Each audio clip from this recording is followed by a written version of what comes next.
Bem-vindos ao projeto Atalaias. Esse vídeo se destina especialmente às pessoas que percebem que a nossa sociedade está se desmanchando, está caminhando rapidamente para um abismo, para um precipício, para um beco sem saída, mas não conseguem entender como isso está acontecendo. Muitas atribuem a isso a uma coisa natural, a uma evolução da sociedade.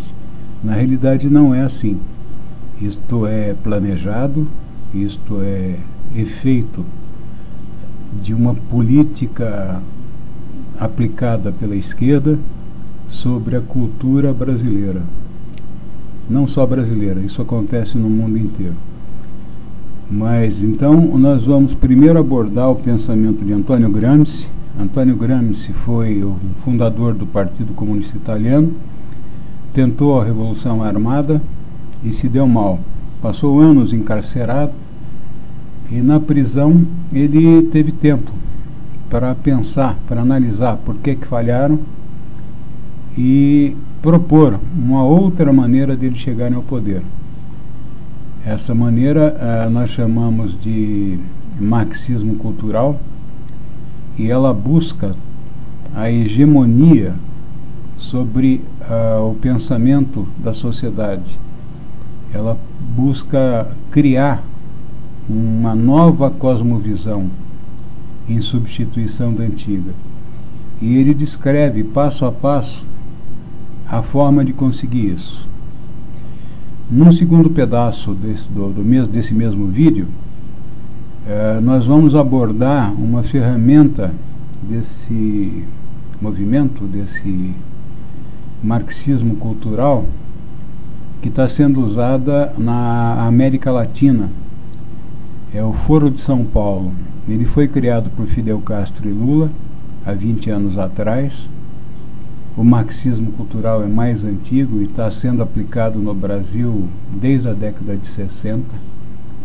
Mas o Foro de São Paulo é específico. Ele conseguiu juntar todas as forças da esquerda, partidos, movimentos revolucionários, os narcotraficantes terroristas da Farc, por exemplo, em uma única entidade que trabalha em conjunto para subverter essa cosmovisão judaico-cristã das sociedades ocidentais e substituí-la por outra, de cunho marxista, totalitário, enfim.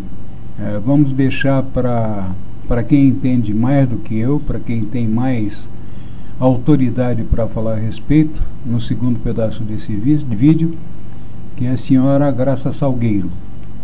Nós vamos assistir parte de um vídeo dela. Obrigado pela atenção, assistam ao vídeo, vale a pena. Ezequiel 33, 6.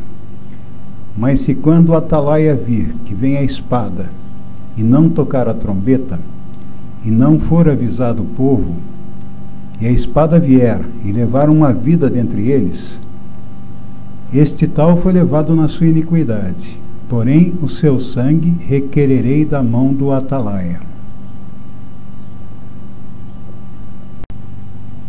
Vivemos em um mundo confuso e às vezes se torna muito difícil a compreensão do que realmente acontece à nossa volta. Para conseguirmos entender o que é o mundo hoje e como ele chegou a esse ponto, é necessário conhecer algumas coisas que são o motivo, a causa do mundo estar como está.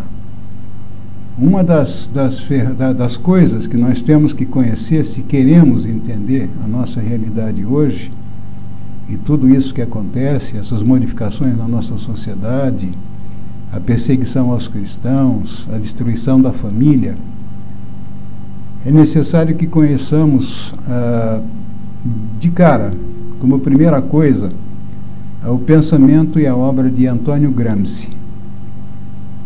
Antônio Gramsci foi um dos fundadores do Partido Comunista Italiano.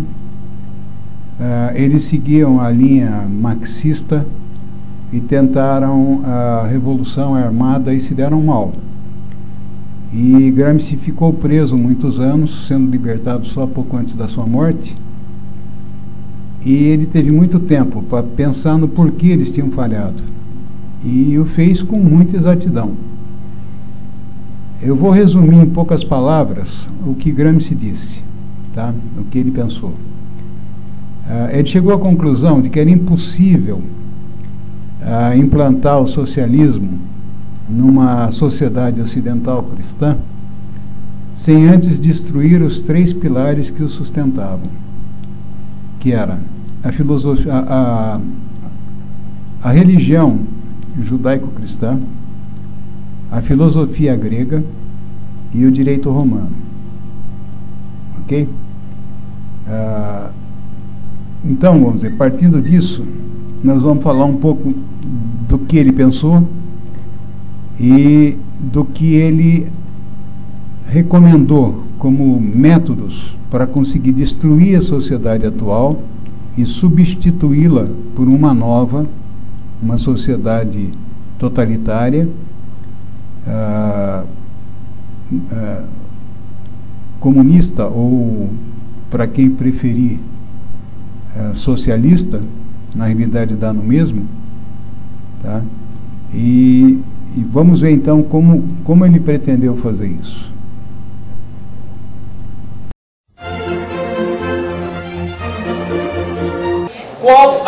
Vamos começar pela diferença para chegar no resultado. Qual a diferença entre Marx e Gramsci? Vocês estão estudando Gramsci, vai ficar mais fácil. Qual a diferença entre Marx e Gramsci?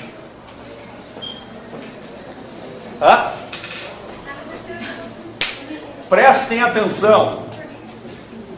Para o Marx, hegemonia significa você tomar a superestrutura e a partir dela, a partir dessa tomada, você ou tomá-la por completo mediante uma revolução, luta de classes, ou você tomá-la mediante a progressividade do imposto de renda.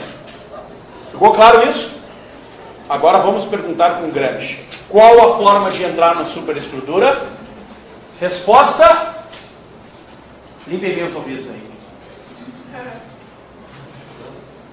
Hegemonia cultural.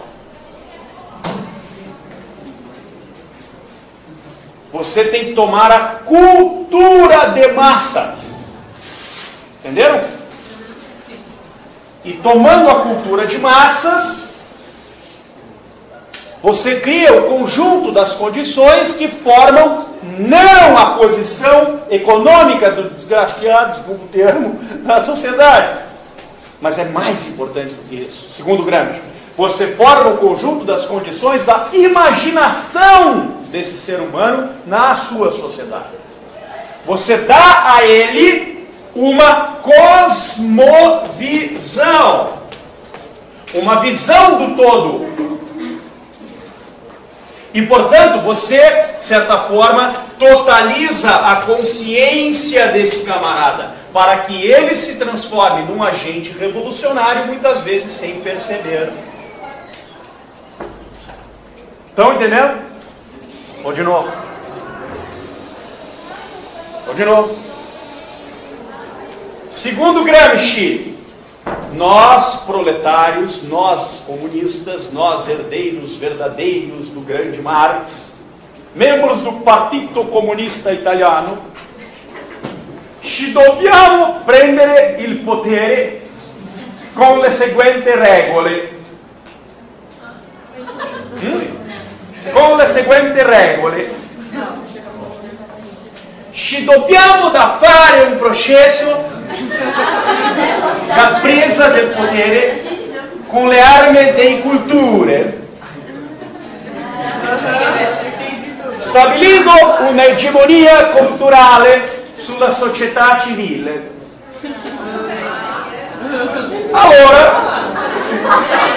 vou falar italiano, e aí chama atenção, né? Agora vamos voltar para o ci ritorniamo al portoghese. Ci ritorniamo ao português. O Gramsci está nos dizendo o seguinte: Para tomar a superestrutura, você precisa, antes de mais nada, tomar a cultura.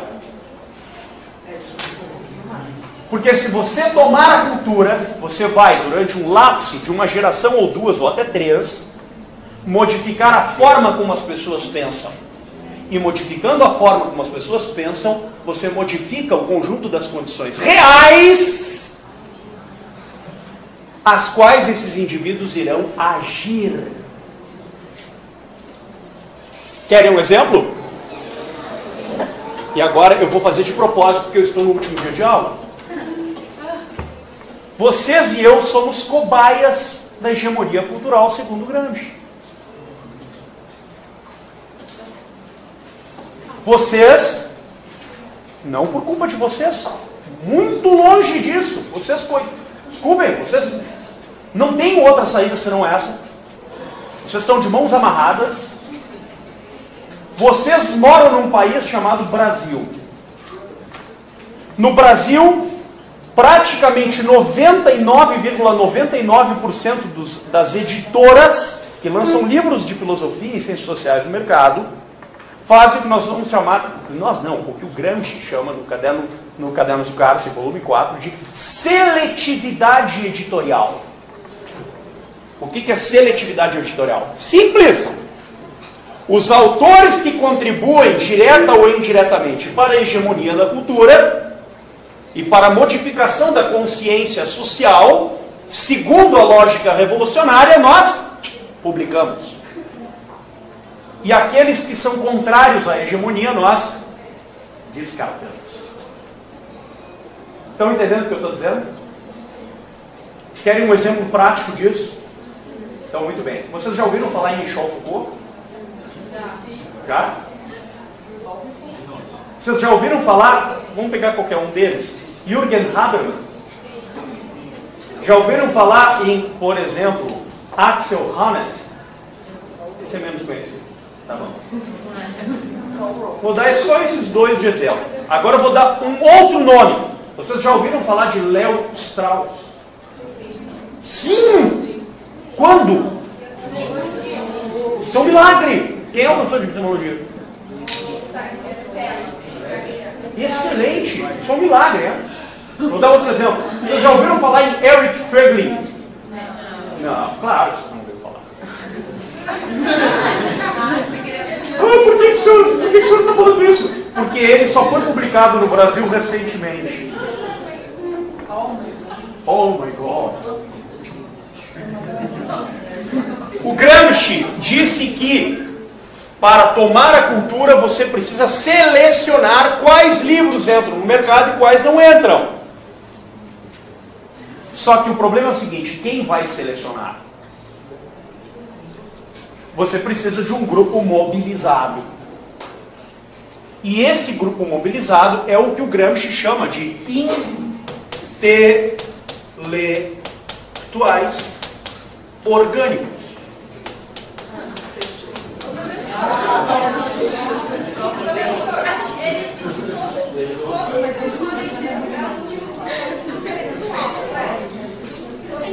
Todo ser humano. Só que tem um detalhe. Vocês não estão prestando atenção. Tem muita gente conversando paralelamente. O Gramsci é um autor fundamental para o nosso tempo. Quem não quiser prestar atenção, eu vou respeitar, mas eu vou pedir silêncio.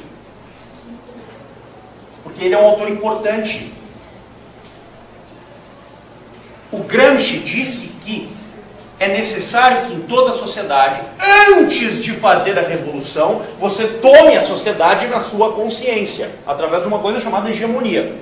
Que hegemonia? Hegemonia cultural. Quer dizer, antes de você chegar na superestrutura, você precisa já trabalhar na cultura para que as pessoas pensem e acordem com tudo o que você vai fazer. Então você precisa modificar a cosmovisão desses indivíduos. A consciência deles. Para que eles ajam segundo os padrões da revolução, muitas vezes sem perceber. Porque eles vão ser educados, melhor, instruídos, sem perceber, para serem agentes revolucionários. Estão entendendo o que eu estou dizendo ou não? Sim? Agora, quem é que vai coordenar esse processo para que o processo não desencane?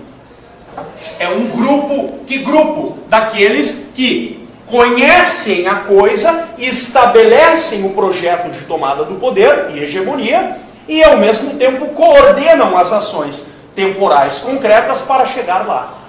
A saber, não andar muito longe e não andar muito parado. Quer dizer, expressão do Gramsci, vou retraduzir. Não ir muito com excesso e também não faltar demais. Mas ir lenta e gradualmente estabelecendo a hegemonia e, portanto, a revolução. Para o Gramsci, a revolução não é uma revolução armada, é uma revolução cultural. E essa revolução tem que ser coordenada por aqueles que estão, por assim dizer, à frente do processo de tomada do poder, os intelectuais orgânicos. Então, os intelectuais orgânicos formam um outro grupo, chamado partido político, para que haja politicamente. Os intelectuais orgânicos também formam os meios de comunicação e aqueles que vão ter a chamada opinião pública na mão. E os intelectuais orgânicos também formam a classe universitária, para que ela, entre aspas, esclarecida, possa cada vez mais introjetar e formatar a hegemonia cultural num nível mais alto do que os dos meios de comunicação. Você tem ação política, ação social e ação intelectual coordenadas por um mesmo grupo. Estão entendendo o que eu estou dizendo? Então, na sociedade, é como se você tivesse uma pirâmide dividida em classes. O Marx dividiu em 2 andares. O Gramsci fez uma divisão bem maior. Ele foi colocando o indivíduo e também o que ele chamou de superestruturas, por assim dizer, impositivas. A saber, família, escola, igreja, sindicatos, partidos políticos, Estado e economia. E a revolução e a hegemonia não podem tomar de uma hora para outra a economia para modificar os meios de produção, como quis o Marx. A mudança não tem que vir de cima para baixo, diz o Gramsci, mas de baixo para cima. Você tem que primeiro destruir a família, depois destruir a verdadeira educação, depois destruir a igreja, depois destruir os sindicatos, a não ser o seu próprio, destruir os partidos políticos, a não ser o seu próprio, para que aí você tome o Estado. E tomando o Estado, você paulatinamente acabe com a oposição. E acabando com a oposição, você conquiste hegemonicamente a sociedade inteira. Destruir, você fala aniquilar? Aniquilar. A própria família? A própria família. Porque a família, segundo o Gramsci, é uma estrutura moral burguesa. A moral cristã, que é a base da família, na civilização ocidental, para o Gramsci é uma moral burguesa.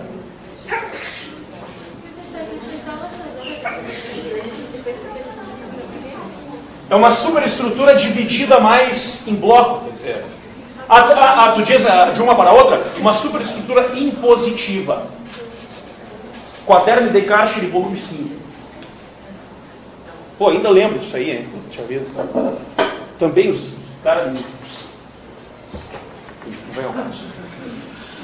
Tá claro esse negócio ou não? Aonde que começa a coisa? De novo, na cultura. Você precisa dar os livros certos para que as pessoas não pensem diferente disso. Então vocês não vão conhecer Platão, não vão conhecer Aristóteles, não vão conhecer Eric Voegelin, não vão conhecer Léo Strauss, não, vocês vão ler o Foucault. E é a única coisa que vocês vão ler na vida. Absolutamente. Totalmente, integralmente. Toda estratégia hegemônica, segundo Gramsci, é nada mais nada menos do que manipulação. Ganha quem tiver maior poder de manipulação. Tá claro isso? E chega um momento que a hegemonia é tão forte que ela domina também os meios de, por assim dizer, produção. E aí é o momento em que você compra uma outra estrutura paramilitar para fazer frente à estrutura militar oficial da superestrutura, que é o Estado. Exemplo, FARC. Exemplo, PCC. Entenderam? Caiu a ficha agora? O que está acontecendo? Ele compra os meios de... Os meios de produção. E conquistando os meios de produção, ele conquista também os meios de garantir a sua eficácia. O que garante a eficácia? Bom, se a cultura não der certo, a gente tem a força do nosso lado. Não vai pelo título, vai pela porrada. Então esse professor não é mais um pensamento em grupo, é pensamento uma parte, um pedaço da população. Né? Sem dúvida. Alguns querendo dominar, então o comunismo já era. Já era. O Gramsci reconhece isso várias vezes. Não existe comunismo. Só existe socialismo. Só que socialismo não é uma divisão econômica, é uma divisão política. Mas ele estaria voltando mais para quê, então? Não, pelo contrário.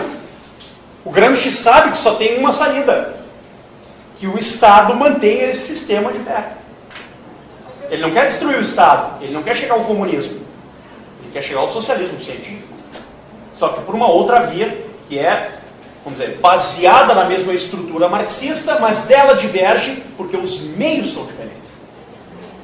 Não a força pela força, não o imposto de renda pelo imposto de renda, mas a cultura. Você modifica primeiro a consciência do ser humano. E depois de modificar a consciência do ser humano, você obtém integralmente o poder sobre ele. Só uma coisa antes de falar, desculpa, que eu me esqueci, senão vou me esquecer. Como é que o Gramsci chama a mim e a vocês? Isto é, os cobaias desse processo. Idiotas úteis. Nós somos, eu e vocês, para o Gramsci, nós todos aqui somos os idiotas úteis. Porque nós somos cobaias dessa estratégia revolucionária e hegemônica. Nós estamos integralmente alienados. E não estamos percebendo isso. Foi, próprio. Ele mesmo. Vocês entenderam? O Gramsci é o gênio do mal. Tá claro? Aí.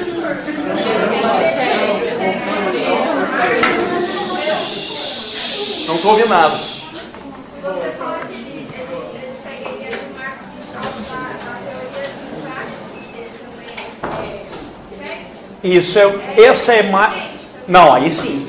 Aí é mais um dos elementos. Ele também acredita na praxis, na transformação social, ele corrobora integralmente com essa tese. Só que a transformação social do Gramsci é uma transformação na consciência. E uma transformação na consciência é uma transformação na imaginação. E no conjunto da imaginação, no conjunto das condições da imaginação. O que é o conjunto das condições da imaginação? Cultura. Visão de mundo. Quer dizer, você não vai pensar diferente daquilo. Porque se você pensar, você vai ser um herege para a sociedade. Entendeu? Vai ser um outsider. Eu lembro até que o professor deu um exemplo de hoje em dia as pessoas usar celular. Por exemplo. Se alguém fala que o celular, ela vai distrair a sociedade. Não, mas isso...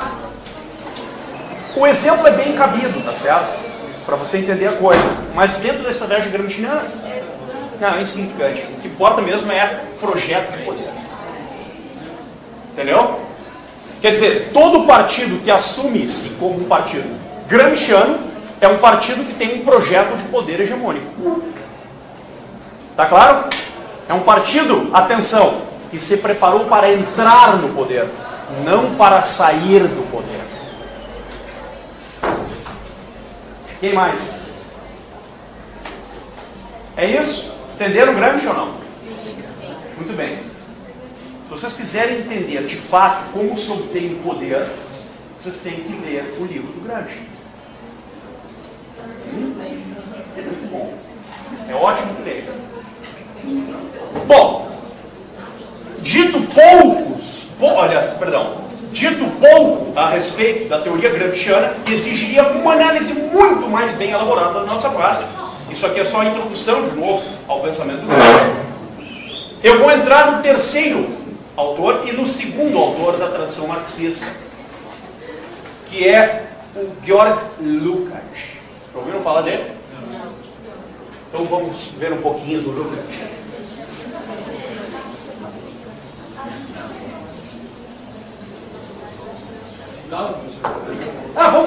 Vamos fazer. De acordo com Gramsci, se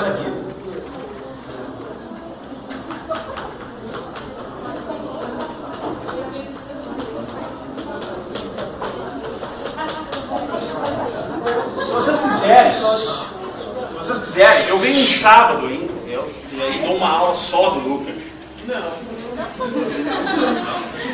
Bom, ditado do Gramsci, vamos lá. Por exemplo, tem um que eu não falei, mas seria muito importante que vocês estudassem, para aqueles que tiverem interesse em saber o que está acontecendo hoje, que é a questão da circular do silêncio. O que é a circular do silêncio na obra do Gramsci? É o meio mais eficaz de calar a boca daqueles que são opostos à hegemonia cultural. Exemplo, tudo que você está falando é uma besteira ou uma conspiração. Entendeu? Entenderam? Foi? Um exemplo real. Putz, são tantos, vamos pegar um. Vou te dar um exemplo que é bem chocante, ele vai desagradar talvez pessoas aqui na sala, mas ele falar igual. Hoje existe uma campanha pela liberação das drogas em andamento. Só que essa questão tomou um corpo na opinião pública no seguinte sentido: você é ou contra ou a favor do comércio de drogas porque você acredita que usar drogas é ou um direito ou um estado de alienação. Não é assim que a questão é colocada na opinião pública? Só que tem um aspecto que ninguém falou ainda, que é o seguinte: quem é que vai dominar a produção de drogas e o comércio de drogas no Brasil, caso seja liberado? E aqui a gente chega num monopólio, e esse monopólio chama-se FARC. Entendeu? Então, para que esse direito, entre aspas, vingue, nós aceitaremos que existe um monopólio econômico que domina todos os meios de produção disponíveis a esse respeito. Alguém falou isso em alguma porra de um jornal, tipo Folha de São Paulo ou Estadão? Não. Por que não falou? Porque se falar, amanhece morto. Vocês entenderam isso agora? Não? Estão gravando isso? Não tem problema, pode gravar, porque não tem medo de morrer. Pode gravar. Ficou claro? Ou não? Então está aqui um exemplo. Você está entendendo? Tem outros vários exemplos que eu poderia dar. Agora. O processo inicialmente seria morto pelo fato de estar declarando uma coisa que é evidente, mas que é proibida de ser dita. Por que é proibida de ser dita? Porque, de fato, aqueles que estão diretamente interessados na liberação de drogas não estão interessados em reconhecer um maldito direito. Eles estão interessados em obter grana com isso. Só que para isso eles precisam de um meio cultural. Qual o meio cultural? Dizer que usar drogas é um direito. E fazer aqueles que usam se tornarem ainda mais dependentes disso. E, portanto, comprarem este produto. Comprar esse produto de quem? Deles. Torná-los mais ricos. Entenderam como é que são as coisas no mundo?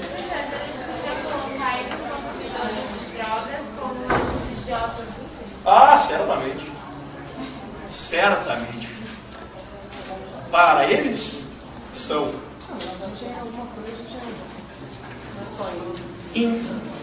uma ou outra medida, para eles, nós sempre seremos idiotas úteis. A não ser que algum de nós esteja lá no grupo. Estão entendendo?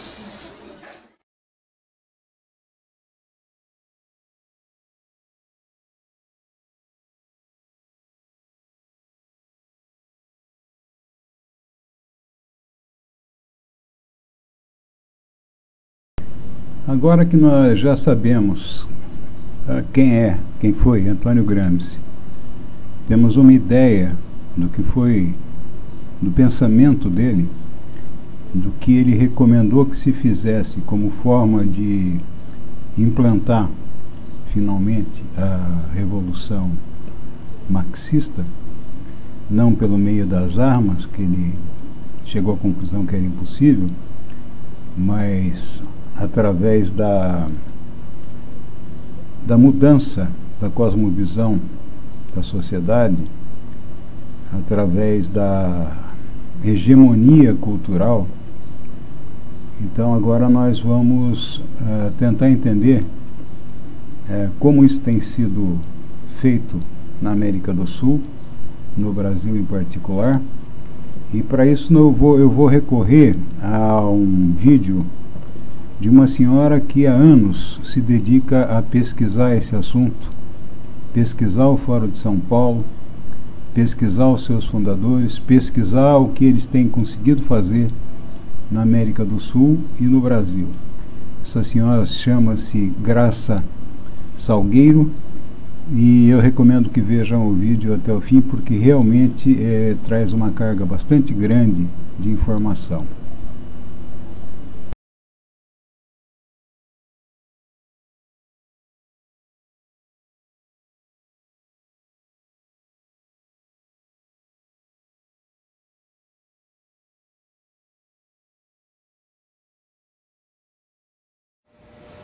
Então, bem, para quem não conhece, eu vou fazer um resumo um pouco rápido sobre o Foro de São Paulo. O Foro de São Paulo foi criado em 1990, em junho de 1990, por Fidel Castro e Lula. Naquela época, Cuba estava numa situação muito crítica, porque tinha perdido o patrocínio, vamos chamar assim, da Rússia. E suas finanças estavam muito afundadas e a miséria estava muito grande. E Fidel Castro não sabia mais de onde tirar dinheiro para se manter e manter a nomenclatura, porque o povo continua do mesmo jeito, desde aquela época até hoje, com dinheiro de Cuba, com dinheiro da Rússia, com dinheiro da Venezuela, com dinheiro de qualquer lugar que chegue, não adianta, porque não há interesse em resolver a miséria daquele povo e sim mantê-lo escravo. E então, Lula já conhecia Fidel, ele já tinha vindo aqui no Brasil algumas vezes, inclusive na época do governo de Jânio Quadros, ele esteve aqui no Brasil, Lula conhecia ele, e então, como eles tinham afinidades ideológicas, o Fidel fez o convite a Lula, e em São Paulo, no encontro que houve em São Paulo em julho de 90, eles fizeram essa reunião congregando vários partidos que chamam de esquerda. Eu não gosto, eu gosto das coisas muito claras e muito explícitas, partidos comunistas, não é? E movimentos terroristas. Então, na fundação do Foro de São Paulo, estavam o PT, que foi o fundador. Do Brasil tinha o PT, tinha o PCdoB, o PCB, depois entrou o MR8, que inclusive hoje já é um partido oficializado, ele chama-se Partido Pátria Livre, que curiosamente esse é o nome de um movimento revolucionário que tinha no Paraguai, né? E outros partidos de outros países. Então ele entrou nesse primeiro momento, como membros fundadores entraram Peru, Chile, Argentina, Venezuela e...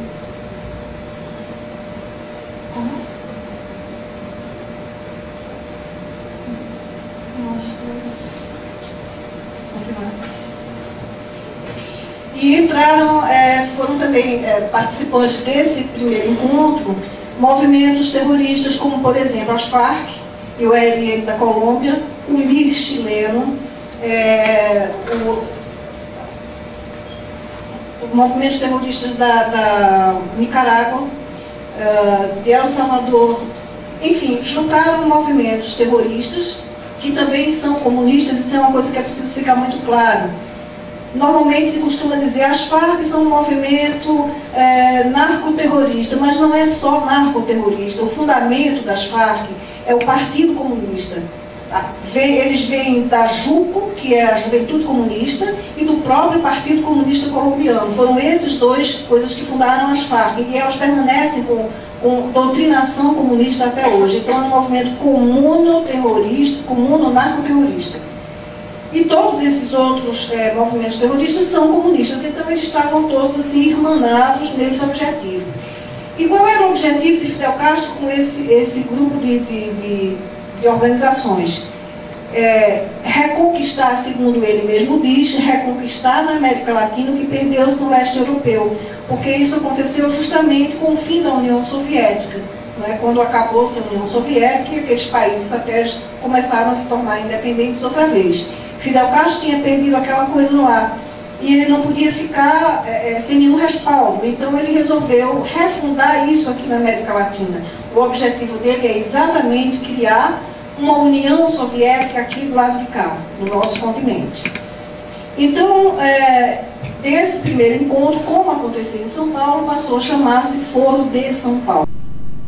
Bem, agora nós já sabemos quem foi Antônio Gramsci, o que ele pensou, o que ele recomendou que se fizesse, e também acho que eu posso afirmar que todos já estão conscientes dos efeitos que o pensamento e a obra de Antônio Gramsci causaram na nossa sociedade. São evidentes a deturpação da família, as leis aprovadas recentemente no Brasil, que agridem a nossa crença religiosa, o esforço que eles fazem para destruir qualquer coisa que esteja ligada à religião cristã, no geral, seja católica ou seja evangélica. Então, eu vou encerrar esse vídeo aqui para que ele não se torne muito longo, mas em seguida eu vou lançar o ponto 2 e o ponto 3. O ponto 2 aborda especificamente a questão da família, tá? O que eles têm feito e qual é o efeito disso, qual é a intenção disso. E o ponto 3, o projeto 1.3, vai falar um pouco mais, vai focar, vai ser mais objetivo, vai dizer o que nós podemos fazer, primeiro, para parar esse processo. Segundo, para reverter a tal da revolução cultural, né, do marxismo cultural, e reverter as mudanças que aconteceram na cosmovisão da nossa sociedade. Não é fácil, mas não é impossível. Depende da ação de todos nós. Mas vamos deixar esse assunto para o terceiro vídeo.